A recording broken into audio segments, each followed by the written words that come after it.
अस्सलामु अलैकुम वरहमतुल्लाहि वबरकातुह। बिस्मिल्लाहिर्रहमानिर्रहीम। नहमदुहु व नुसल्ली अला रसूलिहिल करीम व अला आलिहि व अस्हाबिहि अजमाइन। अम्मा बाद। मोहतरम भाइयों, बुज़ुर्गों, दोस्तों, कल मैंने चैनल पर जमीयत के इंतखाबी इजलास में मुंबई में जो हंगामा आराई हुई एक वीडियो अपलोड किया था और एक जुमला मैंने उसमें कहा था कि देखो, हमारी हर जमात में, हर तंजीम में, हर तहरीक के अंदर यही होता है।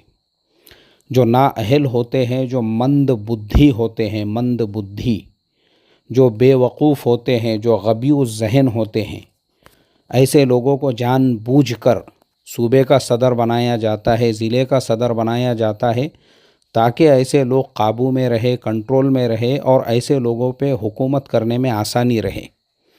और मैं आप लोगों को बता दूं कि ये सिर्फ़ मुसलमानों का मसला नहीं है, ये हमारी इंडियन मेंटालिटी है, इंडियन मेंटालिटी। मैं आपको बहुत अच्छे से ये समझाऊंगा और ये मेरे समझाने का मकसद जो है वो ये है, हमारे बहुत सारे उलामा ज़िंदगी में पीछे क्यों रह जाते हैं। हमारे बहुत सारे सलाहियतमंद, बहुत सारे बासलाहियत, बहुत सारे नौजवान जो ज़िंदगी में एक इनकलाब लाना चाहते हैं, वो क्यों पीछे रह जाते हैं, क्यों उनको आगे नहीं बढ़ाया जाता है, या वो ख़ुद से क्यों आगे नहीं बढ़ते हैं, क्यों समाज उनको डीमोटिवेट करता है। और ऐसे लोग ये इंटर वर्ड होते हैं, मतलब ये ऐसे लोग होते हैं जो बेचारों में एक झिझक होती है, एक शर्म होती है। ये अपनी ज़िंदगी में कुछ नहीं कर पाते हैं क्योंकि इनको पहले से ही कुचल दिया जाता है, मसल दिया जाता है, इनकी सलाहियतों को दबा दिया जाता है। आज का मेरा ये मैसेज हर तरह के लोगों के लिए है, हमारे मुअज़्ज़ज़ उलमा के लिए भी है, हुफ़्फ़ाज़ के लिए भी है और हमारे आम नौजवानों के लिए भी। जॉब करने वाले नौजवान, तालीम के मैदान में आगे बढ़ने वाले नौजवान, ऐसे सारे लोगों के लिए है। देखो, ये जो मेंटालिटी है ना, पीछे रखने वाली, ये एक्चुअल में हमारी भारतीय मेंटालिटी है, ये हमारे इंडिया की थिंकिंग है, याद रखो। तो चूँकि हमारी ये जमातें, तंजीमें, तहरीकें, ये भी इंडिया में पैदा हुई है, तो चाहे हमारे अकाबिर हो, चाहे हमारे ज़िम्मेदारान हो, वो अपनी वो जो सोच है, सोच इंडियन जो सोच है, जैसे आपने मेरे पिछले कई वीडियोस में भी ये सुना होगा, मैं बार बार कहते रहता हूँ कि इंडिया में मुसलमानों की अक्सरियत वो है जिनके बाप दादाओं ने इस्लाम को कबूल किया था। लेकिन जो मेंटालिटी है, मेंटालिटी जो दूसरे समाजों से हम आए हुए हैं, वो जो हमारी थिंकिंग है ना, वो जो हमारी सोच है, कौन सी सोच? बड़े बिरादरी वाली, छोटे ख़ानदान वाली, इलाक़ाइयत वाली। और ये जो सोच है, इससे हम अभी भी बाहर निकले हुए नहीं हैं। मैं आपको मिसालों से समझाऊंगा हमारी इंडियन मेंटालिटी और दूसरे मुल्कों की। अभी जैसे एक इसी हफ्ते की एक ख़बर है, मैं न्यूज़ पढ़ रहा था, बैतुल्लाह के 2 नए इमाम मस्जिद नबवी सल्लल्लाहु अलैहि वसल्लम में, और दूसरे एक जो है मस्जिदुल हराम यानी काबतुल्लाह के लिए, ऐसे 2 इमामों का सलेक्शन हुआ है, एक मक्कतुल मुकर्रमा के लिए, एक मदीनतुल मुनव्वरा के लिए। दोनों हरमैन के लिए 2 अइम्मा का इंतखाब हुआ है। वो जो दोनों इमाम हैं, वो दोनों इमामों का ना ही मोहम्मद बिन सलमान जो वहाँ के बादशाह है उनके ख़ानदान से कोई ताल्लुक़ है, वो दोनों अइम्मा जो है ना ही उनका मक्कतुल मुकर्रमा के जो मुतवल्ली है उन लोगों के ख़ानदान से कोई ताल्लुक़ है। पता ये चला कि 10,000 एप्लीकेशन मंगाए गए थे, उस बुनियाद के ऊपर इम्तहानात हुए। वो 10,000 में से फिर 1,000 का सलेक्शन हुआ, फिर 1,000 में से 100 लोगों का सलेक्शन हुआ, फिर वो 100 जो थे उन बचे हुए 100 में से फिर 10 को चुना गया। इस तरीक़े से इंतखाब अमल में आया। हज़ारों में से इन लोगों को चुना गया जिनका ना ख़ानदानी कोई ताल्लुक़ है, ना बिरादरी वाइज कोई ताल्लुक़ है। यह है अरब मुल्कों का हाल। ऐसे ही आप यूएई चले जाइए, आप कतर चले जाइए, आपको कतर की मस्जिदों में हमारे इंडिया के कई अइम्मा इकराम मिलेंगे। कई अइम्मा इकराम वो मिलेंगे जिन्होंने कतर जाके वहाँ की गवर्नमेंट के इम्तहानात पास किए। और मैं ख़ुद कई मुल्कों की वज़ारतुल औक़ाफ़ में जाकर आ चुका हूँ, मैं उनके साथ में काम भी करता हूँ। उनका सिस्टम ही ये होता है, ऑनलाइन उनकी वेबसाइट के ऊपर आप जाइए और वहाँ जाकर आप एप्लीकेशन दीजिए, तो वो आपका इंतखाब अमल में लाते हैं। अब हम इंडिया में आते हैं, तो मैंने जो कहा आपको कि ये इंडिया की मेंटालिटी है। अब देखो इंडिया की मेंटालिटी, अब मुझे पॉलिटिक्स से आपको ये समझाना पड़ेगा। जैसे 2004 में कांग्रेस की गवर्नमेंट बनी और कांग्रेस ने लालू प्रसाद यादव को रेलवे मिनिस्टर बनाया। लालू प्रसाद यादव ने जो पहला बजट पेश किया उसमें किराए में 1 रुपया कम कर दिया। उसके अंदर जो खसारे में चलने वाली रेलवे थी उसको उन्होंने प्रॉफिट में लेके आ गए। दूसरे साल का जब बजट पेश किया तो और 1 रुपया कम कर दिया। मुझे याद है, मेरा छोटा सा देहात गांव जहां पे मैं रहता हूं, वहां से हमारा जो ज़िला है वहां तक का 11 रुपये टिकट लगता था। तो लालू प्रसाद यादव ने पहले साल 1 रुपया कम किए तो वो टिकट 10 रुपये हुआ। दूसरे साल कम किए तो 9 रुपये हुआ, 8 रुपये हुआ, 7 रुपये हुआ, 6 रुपये हो गया था टिकट। तो लालू प्रसाद यादव डेवलपमेंट कर रहे थे। उनके इसी डेवलपमेंट की वजह से उनको ऑक्सफोर्ड यूनिवर्सिटी इंग्लैंड से बुलावा आया लेक्चर देने के लिए कि बताओ आपने वो कौन सा तरीक़ेकार इस्तेमाल किया है जिसकी बुनियादों पर, जिसकी वजह से आपने खसारे में चलने वाली रेलवे को प्रॉफिट में लेके आ गए। लालू प्रसाद यादव ने इंग्लैंड जाके अंग्रेज़ों को, जिन्होंने हम पर हुकूमत की थी, उनको ये सबक सिखाया, उनको ये मैनेजमेंट का पाठ पढ़ाया। लेकिन उसके बाद क्या हुआ? उसके बाद जब अगला यानी उसके बाद जो अगली टर्म आई कांग्रेस की, वापस से कांग्रेस इलेक्शन जीत गई 2009 का। लेकिन कांग्रेस ने लालू प्रसाद यादव को अब रेलवे मिनिस्टर नहीं बनाया। क्यों? अब उसमें दोनों में झगड़े भी हुए। उस टाइम पे कुछ इख्तिलाफात अखबारात में भी पढ़ने के लिए मिले। वजह क्या थी? वजह यही थी कि भाई लालू प्रसाद यादव जो है वो फेमस हो रहे थे, लालू प्रसाद यादव अच्छा काम कर रहे थे। लालू प्रसाद यादव ने घाटे में चलने वाली रेलवे को प्रॉफिट में लेकर आ गए तो उनकी वाहवाही हो रही थी और उनको इंग्लैंड से बुलावा आ गया था। अब अगर लालू प्रसाद यादव अगली मर्तबा भी रेलवे मिनिस्टर बन जाते हैं तो वो हमारे मुल्क में बुलेट ट्रेन चला देंगे, वो रेलवे का पूरा सिस्टम बदल देंगे। और आज भी हमारे देश में ये जितना रेलवे में डेवलपमेंट हुआ है, ये पूरा निज़ाम जो है लालू प्रसाद यादव ने ही अपने ज़माने के अंदर मुरतब किया था कि आने वाले 10 साल के बाद, 15 साल के बाद हमारी रेलवे कैसी होंगी। देखो ये मेंटालिटी है इंडिया की कि एक आदमी अच्छा काम कर रहा है उसके बावजूद उस इंसान को हटाया जाए। क्यों? क्योंकि उसको ज़्यादा पॉपुलैरिटी मिल रही है, वो ज़्यादा आगे बढ़ रहा है। तो ये इंडियन मेंटालिटी है, ये हमारी इंडिया की सोच है। चाहे लालू प्रसाद यादव हो या कांग्रेस की गवर्नमेंट हो या हमारे मदरसे हो या हमारी खानकाहें हो या हमारा निज़ाम हो, हम सब एक ही है। सोच जो है ना, सोच अब जो मुसलमान हो के उधर से इधर कन्वर्ट हो गए, इस्लाम में आ गए, वो सोच गई नहीं हुई है। इसीलिए आज भी आप इंडिया में देखो, एक इमाम का किसी मस्जिद में इंतखाब होता है तो वो इन बुनियादों के ऊपर नहीं होता है, उसकी क़िरत कैसी है, वो जुमा में बयान कैसे कर सकता है। उसके इंतखाब से पहले ये देखा जाता है उसका इलाका कौन सा है, उसकी बिरादरी कौन सी है, उसका ख़ानदान कौन सा है। ये ऐसी बहुत सारी चीज़ें हमारे यहाँ पे देखी जाती है। और सिर्फ यही नहीं, अब ये सिफारिशों वाला जो मसला है, ये किसी को आगे बढ़ाना, किसी को पीछे बिठाना।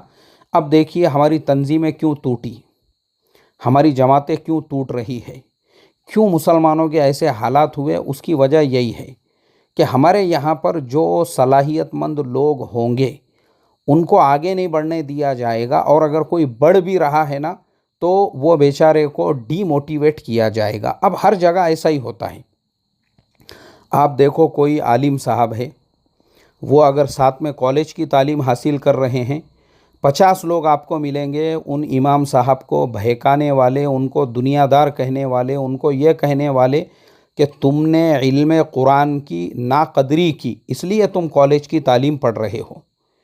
कोई उनको ये नहीं कहेगा कि हाँ मौलाना साहब आप बहुत अच्छा काम कर रहे हो, माशाल्लाह अगर आप कॉलेज की तालीम पढ़ लोगे तो जब अंग्रेज़ी के एक्सपर्ट बन जाओगे तो चूँकि कुरान का इल्म भी आपके पास है तो आप और अच्छे अंदाज से लोगों को कुरान समझा सकोगे।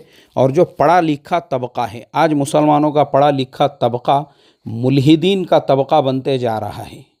उनके दिलो दिमाग में नए नए तरह के वसाविस पैदा हो रहे हैं, उनके दिमागों में नए नए तरह के शुकूक और शुबहात पैदा हो रहे हैं।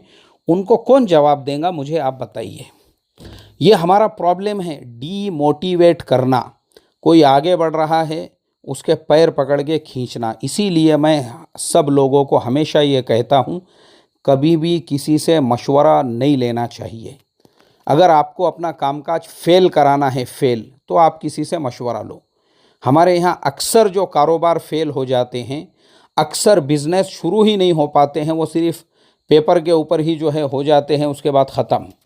अक्सर हमारे उलामा ज़िंदगी में कुछ बड़ा इसीलिए नहीं कर पाते हैं क्योंकि वो बेचारे जो सोच है ना उनकी, वो जो सोच है वो सोच के दायरे से बाहर ही नहीं निकल पाते हैं और कोई उनको मोटिवेट भी होने नहीं देता है। हमारा प्रॉब्लम है ये, हम क्या सोचते हैं, भाई मैं अगर ये इदारा छोड़ दूंगा और अगर अपना कुछ बिज़नेस शुरू कर दूंगा, अपना कुछ कारोबार शुरू करूंगा, या मैं जो है कुछ और तालीम हासिल कर लूँगा, टेक्निकल एजुकेशन सीखूँगा, मोहतमिम साहब नाराज़ हो जाएंगे। ये सेम टू सेम वही सोच है जो दूसरी कौमों के अंदर, कि एक कौम, एक समाज, एक बिरादरी वो समझती है कि हम बहुत ऊंचे ख़ानदान वाले हैं, हम जो है वो हम हमारा वर्चस्व है, और बाकी जो है वो पिछड़े हैं, वो एकदम निचले तबके के लोग हैं। तो आप अपने आप को निचले तबके का समझ रहे हो और वो भी यही समझते हैं। तो कुछ लोग जो है ना, उनका उनका मिजाज है हुकूमत करने का, यानी उनकी सोच ऐसी है कि हुकूमत हमारी ही होना चाहिए। अब हमारी हुकूमत बाकी रहने के लिए वो दूसरा जो सलाहियतमंद है, दूसरा जो अक्लमंद है, दूसरा जो है वो कुछ काम करना चाहता है, वो कभी भी उसको काम करने नहीं देंगे, वो कभी भी उसको आगे बढ़ने नहीं देंगे।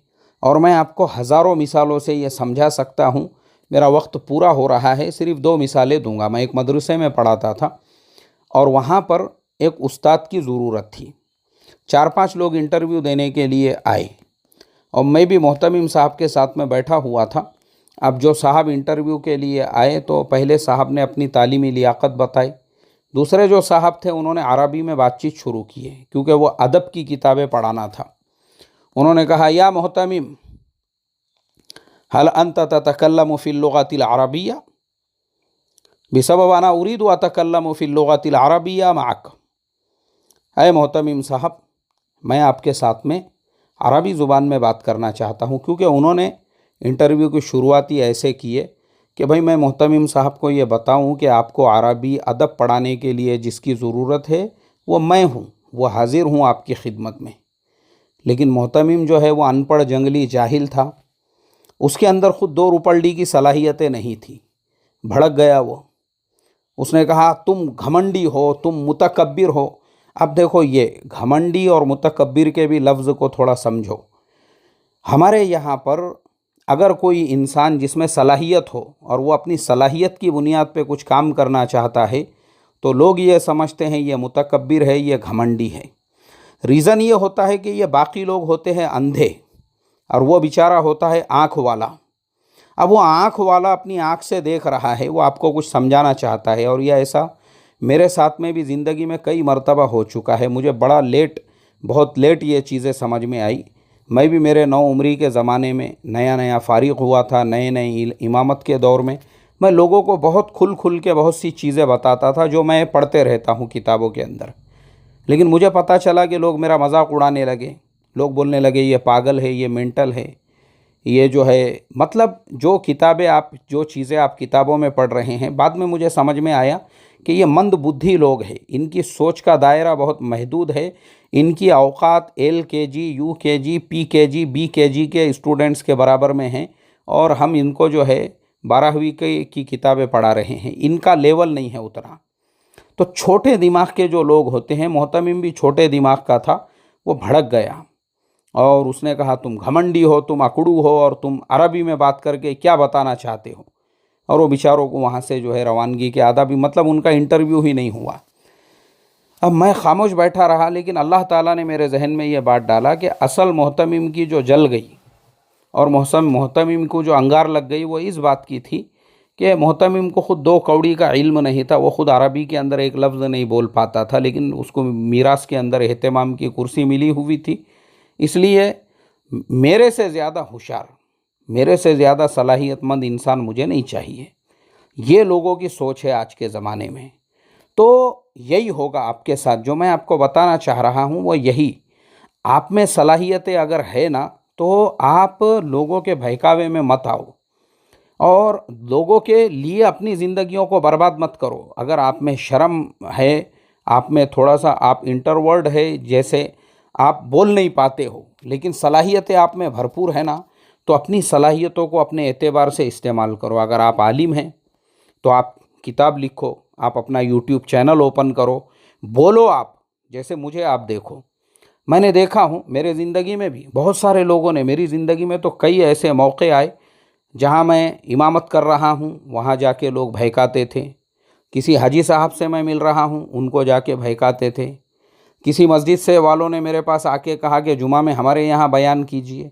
लेकिन मैं जो है ना, क्योंकि मुझे पता था कि ये मंद बुद्धि लोग हैं, ये चाहते हैं कि भाई ये इंसान, अभी मेरी बातें तो आपके समझ में आ रही है कि भाई मैं तो ईरान की, तुरान की, जापान की, तुर्किस्तान की मिसालें देकर कुरान और हदीस के मफ़हूम को ऐसा समझाने की कोशिश करता हूँ कि पढ़ा लिखा इंसान भी समझ जाए और एक आम आदमी भी उस चीज़ को समझ जाए। मगर अब चूंकि वो मंदबुद्धि लोग थे, वो ये नहीं चाहते थे कि ज़्यादा लोग हमारे साथ में जुड़े, तो ऐसे लोगों ने मस्जिदों में जाके लोगों को बहकाए, मेरे जुमों के बयानात जो है कैंसिल करने लगाए। लेकिन मैंने कभी ये चीज़ों से मैं मायूस नहीं हुआ। मुझे पता था मेरे अल्लाह ने मुझे एक चीज़ अता फरमाई है कि मैं लोगों को अल्लाह के दीन की बात समझा सकता हूँ, और ये हुक्म है अल्लाह के नबी सल्लल्लाहु अलैहि वसल्लम का। आपने हज़रत अली से कहा कि अये अली, लोगों को समझाया करो, तुम्हारे समझाने से अगर एक आदमी भी राह रास्ते पर आ गया तो तुम्हारे हिदायत के लिए काफ़ी है। मैंने कहा नहीं, मुझे तो समझाना है। अब जब यूट्यूब आया ना, तो हमने अपने समझाने का सिलसिला नहीं छोड़े।